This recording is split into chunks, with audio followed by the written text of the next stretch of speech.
За бүгдээрэнд нь өдрийн мэнд. Өдөр болгоны хамгийн онцлог тоглолтоо задалдаг бичлэгнийхээ бичлэгийг эхлүүлэх гэж байна. Тэгээ эхлэхээ өмнө нэг жохон жижигхэн тайлбар хэрэгтэй болов уу гэж бодоод би ч өдөрт нэг бичлэгийг ингээд YouTube-д оруулж байгаа. Facebook дээр reel онцлог тоглолтуудын маш товч тайм гэж оруулж байгаа. Маш товч тайм шүү. Тэрийг бас ойлгох хэрэгтэй тийм ээ. Би өдөртөө ажил дээр ирлээ, тоглолтуудаа үзлээ. За онцлог нэг 3-4 тоглолтыг бол яалчгүй үзэж байгаа. Тоглолт дуусны араас ч гэсэн нөхөөд ингээд момент бүрийг нь алдахгүй л гэж хичээж л байгаа юм л та. Үзчихэд араас нь эхлээд YouTube-ийнхаа бичлэгийг хийж байгаа. Нэг онцлог тоглолтоо задлж байгаа.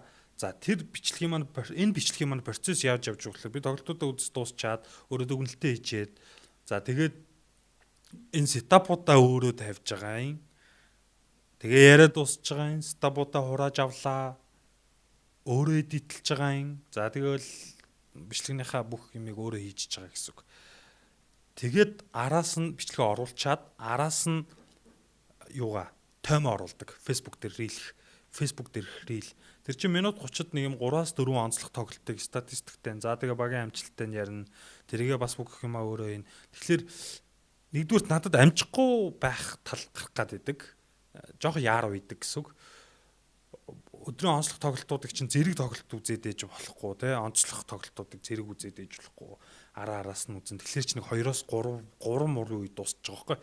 Тэгээ 4 гэхэд энэ бичлэгээ оруулаад 5 гэхэд рилээ оруулахыг амжихыг бодоод байгаа. Тэгэхгүй бол оройтчхоор чинь утгагүй болчихно бичлэгнүүд маань жоохо хүнд нэг хэрэггүй бол авчна. Тэгэхээр жоохо удаад байгаа юм. Бүгднийг нь оруулах надад боломж байхгүй байгаа шүү. Ойлгоорой гэж хэлэх гээд. За энэ хэсэг жоохо хэрэггүй санагдсан хүмүүс юу л уучлаарай гэдэг шиг. Өнөөдрийн онцлог тоглолт бол Detroit Pistons, Miami Heat дорн бүсийн 1 болон 3 дугаар байрт явж байсан багуудын учраа, улирлын анхны учраа.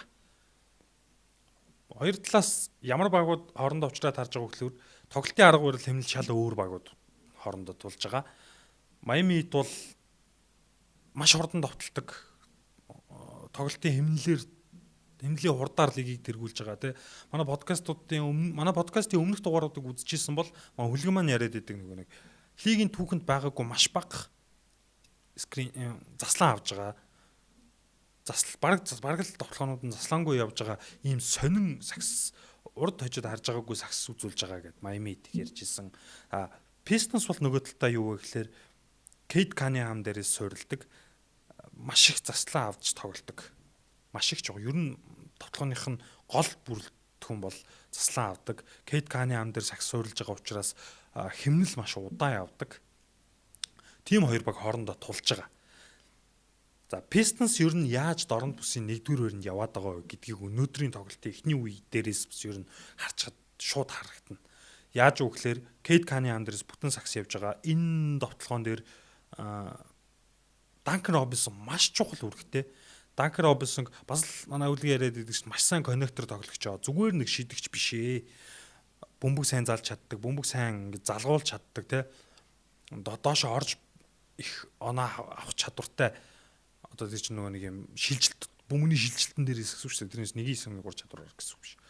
За тэгээд Duncan Robinson-ы үүрээр бол энэ Detroit Pistons-ийн саксанд маш чухал үүрэгтэй. Баруун тохоон дээрээс Pistons-ийн тоглох маш их явдаг. Тэнд Duncan Robinson-оос таслаа авдаг, Tobias Harris-аас таслаа авдаг. За Duncan Robinson, Tobias Harris хоёр зөвхөн Cade Cunningham дээр ч биш, бөмбөггүй тоглогч нар маш их таслаа идэг. Яагаад вэ гэхээр тэнд Cade Cunningham, Ausar Thompson энэ байгаа нөхцөлд Duncan Robinson дээр багийн хамгийн муу хамгаалагчийг нуудаг. Нэгний эсрэг нэг хамгаалахтаа хамгийн муу тоглогчийг, нэгний эсрэг нэг тоглохтаа хамгийн муу тоглогч төр нууж байгаа юм. Duncan Robinson дээр. Тэгэнгүүт Duncan Robinson тэнд заслаанууд дээр өөрийнхөө хүнийг Cade Cunningham дээр ч юм уу те, тэнд Tobias Harris дээр, Jalen Duren дээр ч юм уу аваачиж давуу тал үүсгдэг. Өнөөдөр нэрээ Jalen Duren тоглоогүй. Pistons-ийн дараалсан өдрийн тоглолт байсан учраас Jalen Duren амраасан. Jaden Ivey минутын хязгаарлалтаа хэвээрээ л байгаа. Гэтэ Jaden Ivey энэ үлрэл ер нь сэлгэнээс тоглох юм шиг байна шүү. Хувьдаа тэгж харж байна. За тэгээд тоглолтын 1-р үе дээр юу болсон гингүүд Tyler Hero маш муу байсан. Эхний хагас муу байсан. Тайлер Хэро хэмбэлээ нөгөөдөг чинь Норм Паул Тайлер Хэро хоёр чинь эхний хагас нийлээд 18 довтолч 5-ыг оруулсан байгаа байхгүй. За тэгээд ер нь эхний хагас маш муу тоглосон. Нөгөө талаас Кейт Каниам өнөөдөр тимч онцгой бол байгаагүй. 29 оноотой, 8 самбар, 8 бөмбөг алталтай. Дараагийн өдрийн тоглолтод хоёуланд нь Кейт Каниам жоохон таархан тоглолцлоо. Pistons ингээл оноо салаад буцаж ойртоод байгаа шалтгаан бол нөгөө Деннис Дженкинс, Рон Холланд гэж хоёр тоглогч өнөөдөр нэг юм багийнхаа хэмнэлийг алсан тоглолттой байгаад байлаа. Сонирхолтой. Уг нь энэ үйлрэл энэ хоёр тоглогч маш гоё байгаа. Pistons-ийн хэмнэлийг маш гоё удирдах, залгуулж те Кейт Каниамыг суусан үед айгүй гоё залгуулж тоглож байгаа. Гэтэ өнөөдөр нэг тийм жоо муу байлаа.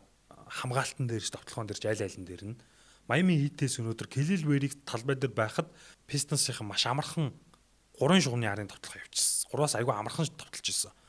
Тийм учраас Келил Вэрийг өнөөдөр тийм ч олон минут ашиглаагүй. Сэлгэнээс гарч ирсэн. Сэлгэнээс 20 минут л тоглосон.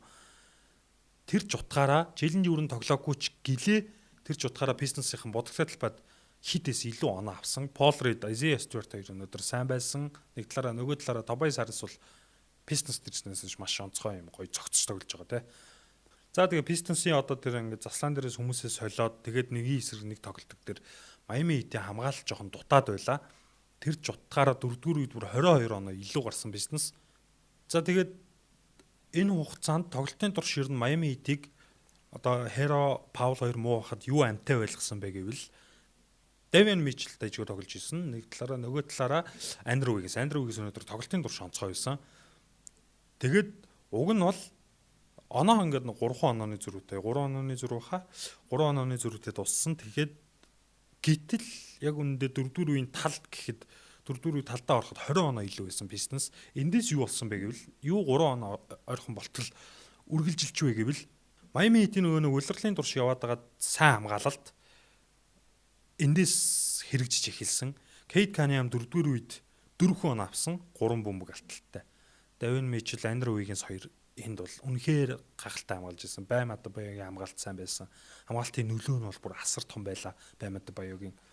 Тэгээд нөгөө эхний хагаст муу тоглож ирсэн Паул Хэро хоёр 4-р үеийн дээр 2-р хагас дээр нь маш сайн товтлсон. 3-аас шидэлтүүдээ унгаагаал нөгөө нэг маш хурдан хэмнэлээр тоглоонуудаа амжилттай болгоод онооны зөрүүг ердөө 2-2 болгосон. За тэгэл тэр агшинд Деннис Дженкинс тоглолтын турш нэг тийм сонин ийм бага алсан хэмнэлтэй байж ирсэн. Тэр үед маш чухал үед Деннис Дженкинс оноо авсан. Кейт Каниамын клатч 2 оноо тоглолтыг ер нь ингээд дуусгачихж байгаа юм. Энэ хоёр баг ойрхондоо дахиж тоглохгүй байсан. Улирлын анхны учраан дээр Pistons ямар ч хожлоо. Илүү явсан тоглолтоо алдангаа алдлаа.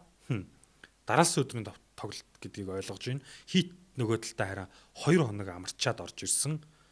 Гисэн хэдий ч Хэро, Паул хоёрыг юм. Хэро, Паул хоёр хоорондоо цогцохгүй байгаа юм бол өнөөдөр харагдсангүй. Үл шидэлтүүд нь унсангүй, довтлохонд болсонгүй. Осор Томпсны хамгаалалт давгүй байсан. Нэг талдаа нөгөө талдаа довтлохоон дээр бага хөөдөж гээд исэн. Өнөөдөр нэг иймэрхүү тоглолт боллоо. За тэгээд 3-т явж исэн Хит 4-лөө орж ирсэн. Pistons бол нэгдээ үлдэж байгаа юм. Ингээд ярих юм маань бол дуусчих байгаа ингээд.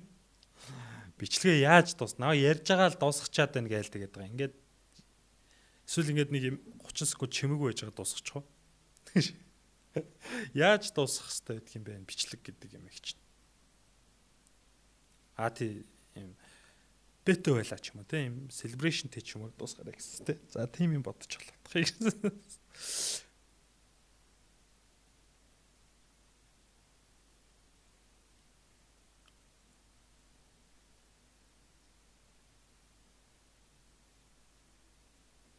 За баярлаа ингээд бэтэ байлаа.